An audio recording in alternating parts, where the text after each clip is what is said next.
Victoria, she's the mastermind behind this. David obviously was playing for Manchester United. He was one of the golden boys of the Alex Ferguson era. Victoria was in her pomp, a Spice Girl, Posh Spice. They were marketing brands. This isn't just another celebrity feud. It's a billion-pound family empire cracking right in front of the world. Every forgotten birthday, every empty chair at the table, every cold silence between them, it's all turned into content, cash, and headlines that never fade. And at the heart of it all, it's not executives pulling the strings, it's parents and a son who decided to walk away. They got talking, swapped numbers that night, and the rest, as they say, is history. And from the very beginning then, it has been the relationship that has been the basis for the brand then? I would say arguably they were the first couple in the world to sort of become a brand in their own right, and to create this thing. And really they were the first influencers of their time. They were stronger together than apart, and their raison d'etre really has been to make fame didn't create their pain. It just turned up the volume until everyone could hear it. What happens when the most tightly controlled family brand of our time starts losing grip of its own story? When love clashes with loyalty, when money battles identity, and when the fight isn't for fame, but for who controls the truth itself? If your own child publicly chose another family over you again and again, would you stay silent to protect the brand, or finally speak out to protect your heart? A lot of Brown Beckham, if you like. They're influencers in their own right, apart from Harpo, who's only 13. But the other three boys certainly have millions of followers on TikTok and Instagram. So they're keeping, the inheritance line going strong. Brand Beckham wasn't some lucky accident. It was built with precision. Two global icons collided at the exact moment culture was shifting. Football had just exploded worldwide. Pop stars were finally learning how to turn fame into fortune. And Victoria, she saw the game before anyone else did. She knew that love alone doesn't build an empire. Storytelling does. They didn't just fall in love and get famous together, they fused their lives, their names, their images, and multiplied their power overnight. What made the Beckhams unstoppable wasn't chaos or scandal, it was control, pure and simple. They never overshared, never cracked in public, and always moved as one solid front. That unity built trust, that trust built longevity, and that longevity, it turned them into a dynasty that still dominates today. Here's the hard truth. When your whole brand is built on unity, even the smallest crack looks like a disaster. Because the Beckham name was never just about fashion or football, it was about family stability, the picture-perfect image that sold the dream. But once that image starts to crumble in public, there's no PR magic strong enough to fix it.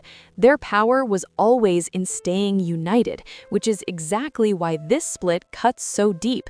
Brooklyn Beckham didn't stumble because he lacked chances. He stumbled because they came too easily. Every new reinvention seemed planned, but none of it ever felt real. Photography, cooking, influencing, branding, all of it looked polished but somehow hollow. His fame was guaranteed, but his purpose never was. That's the quiet curse of legacy fame. Your last name opens every door, but sometimes it clears the room just as fast. Then Nicola stepped into the story. Not just rich, but richer. Not just known, but famous on her own terms, untouched by the Beckham name. For the first time ever, Brooklyn didn't need his parents' machine running behind him, and that flipped the whole game fast. Because when independence shows up, identity conflict isn't far behind. Brooklyn didn't just marry Nicola, he joined her world, and that move changed everything. His response of why the Beckham name isn't just a last name. When a last name becomes a registered brand, courts don't just look at the child, they look at the spouse. And that's where things can get serious. A lot of you also commented on the first video of how the Peltz name could potentially impact the Beckham brand. So when people say, why would a parent do this to their child? It's probably because they didn't want the Beckham name to be owned by someone who wasn't a Beckham. If Brooklyn commercially uses the name Beckham while married to Nicola and the brands grow within the marriage, it can become marital property. That means that in a divorce, the spouse can potentially claim a portion of the business, future earnings, or ongoing royalties tied to the name. So look at Gucci. The family allowed multiple family members to use the name independently. With marriages, divorces, and competing lawsuits, the courts ultimately stripped the family from the rights to use the name at all. That's also why brands like Chanel and Hermes protect the commercial rights to their name. The question isn't why they would do this, it's whether a family brand can afford not to. Alignment is never neutral, especially when it challenges the family empire. Freedom hits different when you finally step out from under a shadow that's followed you your whole life. So if you were Brooklyn, what would you do? Break away to create your own name, or stay safe inside the brand that built you? This decision shapes everything that follows. You can't inherit identity. You've got to claim it yourself. Families argue all the time, but what made this one sting was how it played out for the world to see. A 50th birthday isn't just a celebration, it's a statement, a symbol that the family is still tight and unbreakable. But Brooklyn skipped it completely, and that absence spoke volumes. Then came the vow renewal, a lavish second wedding at the Peltz estate, and not a single Beckham in sight. That wasn't a scheduling issue, that was a statement. In the language of branding, silence screams louder than any headline, and this silence shouted one clear message: the unit had broken apart. From that moment, it wasn't gossip anymore, it was proof on display. Every quiet pause, every question left hanging just made the divide wider. This wasn't rebellion, it was a clean break. And once a separation like that goes public, fixing it becomes almost impossible. Some invites are declines written long before the envelopes are sealed. The Beckhams built their empire back when fame was manageable, when exposure was controlled. Publicists shaped every headline, journalists waited their turn, and scandals had expiration dates. But that world is gone. Today, the editor isn't human, it's the algorithm, and the algorithm doesn't care about respect or privacy, it thrives on conflict, emotion, and division. Every photo turns into proof, every caption turns into a hidden message, and even silence starts to sound like guilt. This is the point where brand strategy completely collapses, because you can't negotiate with an algorithm. You either feed it or you starve it, and both choices come with pain. Brooklyn and Nicola keep feeding it, whether they mean to or not, while David and Victoria are desperately starving it, trying to protect what's left. Both moves make sense, yet both are emotionally brutal, and still the machine keeps spinning, because once the public steps inside a family feud, privacy becomes just a nice idea. The algorithm doesn't care who breaks down, it only cares who trends next. Difference here is the world is consuming this soap opera. And that is the most difficult thing for them to control, because you have, a son who has fallen in love with someone who comes from an incredibly famous and very rich background herself. And it's akin in many ways to what is happening with Harry and Meghan. There are a lot of similarities, but when you have a family rift, if you're not famous, if you're not rich, you can deal with it. Short-term attention can look like success, especially when you've lived your whole life in someone else's shadow. Right now, Brooklyn's name is everywhere, discussed, dissected, and debated, but attention without depth fades fast. He's visible, sure, but visibility isn't the same as purpose. There's no Beckham brand without David and Victoria, and there's no true Brooklyn brand yet either. That empty space between them, it's risky, because controversy brings clicks, but it doesn't build legacies, and it definitely doesn't fix families. Look, we've seen it before. We've seen the struggles of, should we call, the sons and daughters and, estranged wives as sort of big families, or famous families, I should say. The real heartbreak here isn't a failed PR move. It's the emotional wreckage left behind.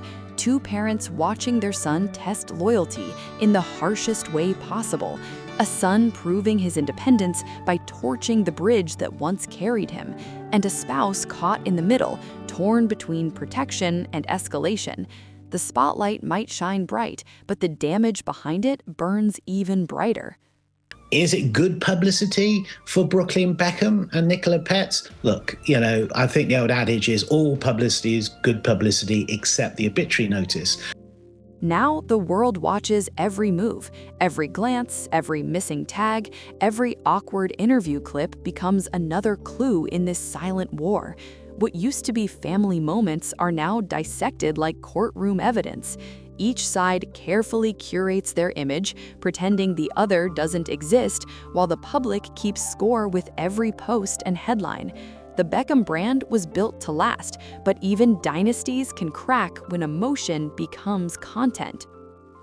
Behind the glossy smiles, there's tension you can almost feel. David and Victoria keep pushing professionalism, still selling unity through style and silence, while Brooklyn and Nicola lean into individuality, louder, flashier, less filtered.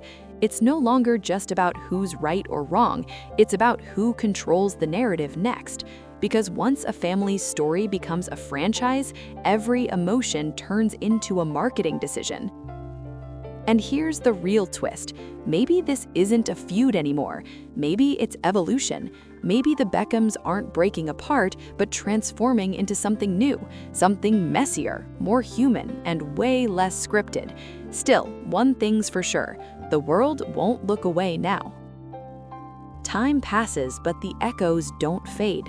Every public sighting, every quiet family event without a familiar face keeps the speculation alive. The tabloids chase hints like detectives, while social media plays referee, dissecting gestures, captions, and who followed or unfollowed who. What used to be a brand built on unity has become a study in digital distance, love filtered through algorithms and headlines. David and Victoria are still the picture of control, smiling through interviews and brand deals, guarding what's left of the empire. Meanwhile, Brooklyn and Nicola keep carving out their own lane. New ventures, new projects, new statements that subtly rewrite their story. Yet no matter how far they go, that Beckham legacy trails behind them like a shadow they can't quite escape. This isn't just gossip anymore. It's generational tension dressed up as celebrity culture, a family trying to balance emotion and image in a world that demands both instantly. Maybe in the end, this isn't about who's winning or losing. It's about survival under the spotlight. Because when fame becomes family currency, every interaction costs something, and everyone's still paying the price. This isn't strategy anymore. It's pure emotion playing chess against legacy, and emotion always loses in the long run. You can win attention, go viral, trend for weeks, and still lose everything that actually matters. Because this was never truly about fashion, football, or influencer fame. It's always been about identity and who gets to claim it. Brand Beckham once thrived because love and control moved in perfect sync. Every smile, every headline, perfectly aligned. But that balance, it's gone. What's left is something raw and painfully human. A family unraveling in real time. A son still searching for who he really is. And parents trying to hold the pieces together while the world watches. Conflict sells, and the cameras will keep rolling, but the real ending won't be measured in likes or headlines. It'll be measured in silence, or maybe, just maybe, in forgiveness. Some brands can outlast any scandal, but families, they break, they bleed, and sometimes they don't heal the same way again. If you want more deep dives into stories like this, don't forget to like, subscribe, and drop a comment. Tell us what you think really happened here.